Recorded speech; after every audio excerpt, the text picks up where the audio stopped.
Hi, Sharon Danley here with another 2-minute tip on modern etiquette. This week it's about discernment and what to do in business. A number one rule in business is to use integrity in all that you do. That's right, integrity. It's number one on the hit parade, always has been, is, and always will be. Not that we see too much of it, but it's still a great rule to think about for yourself.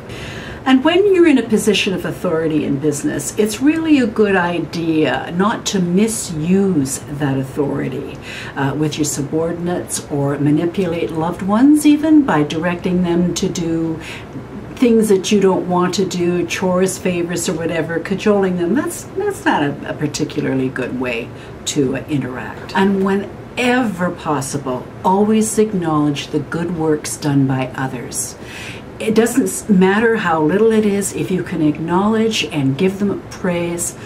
Well, you know, who walks away from a compliment? Nobody that I know of. And don't spread gossip. You know, and I know that there's a lot of stuff in the media these days about gossip trying to legitimize it like it's a fun thing and it's a good thing. Well, in my not so humble opinion, I don't think that it is, because if it hurts someone and it isn't true, then why do it? Why go there? Don't discuss the unfavorable behavior or personal circumstances or negative remarks about your coworkers especially. You just don't want to repeat that, or to your, members of your family or whatever. Leave those things alone. And by the same token, things that are happening with your family, you don't want to spread gossip. And remember, gossip is a different thing than talking with somebody, with a coworker or a family member or a friend or whatever, about your concerns with someone else. But to just gossip for gossip's sake, nah, we don't want to go there. There's another one that's kind of slides through and we don't really notice it much, and that is the exaggeration of facts, events, or anything. Or recreating a fact or an event, making it more than what it is. Telling the truth, you'll never have to try to figure out what it was you said. So just speak what the truth is, don't exaggerate, and you'll be better off. And again, I have to reiterate here, avoid the gossip that oftentimes goes with the exaggeration. A few little things as far as business is concerned. When you're shaking hands, make sure that you make a firm handshake without, breaking their wrist. And avoid the pump handle or the limp fish, shake. Just a good solid shake, and look into the other person's eyes and give a smile like you're greeting them from a loving perspective wherever possible. Now, voicemail communication is really important. You want to have good skills in your voicemail, because when you're not there and people are listening to what you have to say, it's really important. Remember, you don't have to repeat the number that they're calling. They know who they're calling. That's who they call. Just state your name and do it in an articulate way, and stand when you do your voicemail messaging, and smile. Speaking through a smile has a far greater impact than most people understand.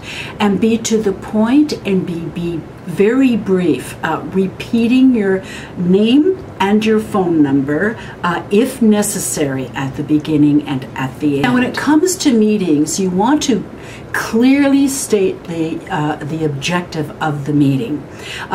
You want to let people know the expected time frames, when it will be finished, and the expected issues to be discussed. That way it allows people to come prepared, which they really should be doing.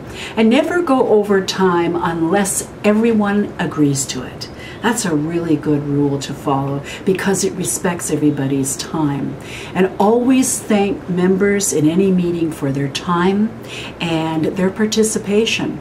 It, again, is just a a courteous, polite thing to do. And here's another one too. Always apologize if you have to interrupt a conversation, a meeting, or someone's concentration while you're performing a task or while they're performing a task. Just apologize, and again, it's just a courteous thing to do.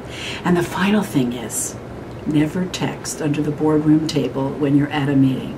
Turn your cell phones on to vibrate or whatever.